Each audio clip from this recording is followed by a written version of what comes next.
Under the Labour government's plan to make work pay initiative, employees will gain protection from unfair dismissal starting from the first day of employment, rather than 2 years of service. This means employers must now have a clear, well-documented probation review period process to avoid potential legal issues. This employee probation review template has been downloaded by successful firms, as you can see here, like Skyline and LCL Group and Daytel Solutions, and it ensures that you're equipped to manage new hires within the framework of these legal changes. This document will just take you through the entire probationary process from the start to the end. It's not meant to be a negative document.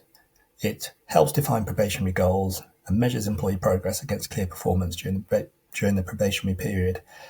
It also encourages high performance from day one, crucial with the new legal protections in place. In an ideal world, you'll be reading this document and you'll be at page 1, which is the initial review meeting. I know in reality, some of you will be reading this document and you'll be at point 3, final review, deciding whether you're going to continue or more likely extend or even dismiss the employee. So I'll just do a quick review of how you would use this document if you were starting it from the beginning. If your employee had just joined, you would be starting it from the first page of the document, the initial review meeting, which sets out all the objectives for the probationary period and sets out goals. After 6 weeks, you would then review that against those goals. And after 3 months, you would then review that against those goals. And it would mean you would have a documented process with which to decide whether to hire or extend the probationary review period or even terminate the employee. So that's what those first 3 steps do. As I've said, many of you will probably be starting at point 3. Maybe you're now deciding you want to, you have an employee who's underperformed during the probationary period. So this form helps you to do one of 2 things.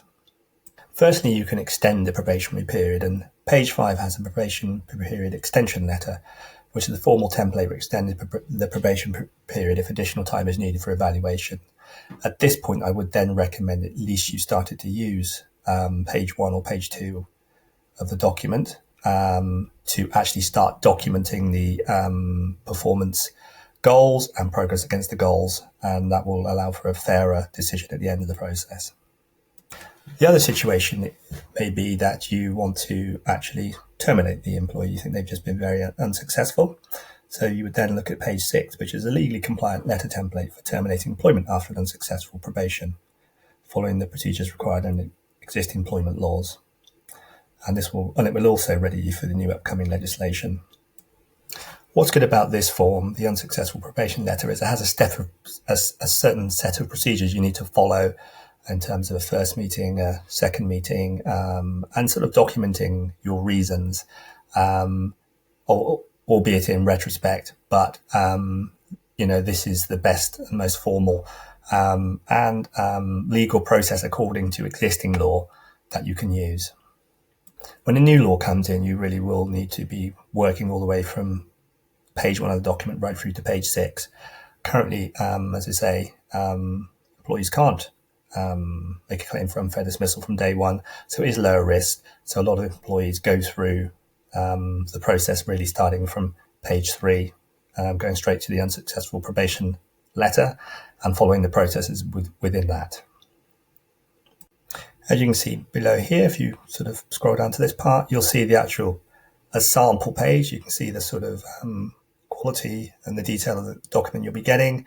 Just shows the things like the objectives you can put in, a sort of development plan, signature, even starts you to show you what the review would look like in terms of at the end of the probationary period sort of thing. This is all about documenting the actual process, ensure that you're in line with employment law. I've shown you an example of one of the letters, which is the extension of probationary period letter, and you can see the sort of level of detail that would be in that as well. Obviously, there are the other letters, and obviously you would get those in all in the pack when you purchase it. And so finally, if you are ready to purchase this document, then as I say, just click on the button here, and you can purchase and you can download immediately. If you have any questions, you can just contact me up there. You can see that. Just click on that and contact me. And you can either email me or you can do it through WhatsApp. That's more than there if you have any extra questions. Thanks.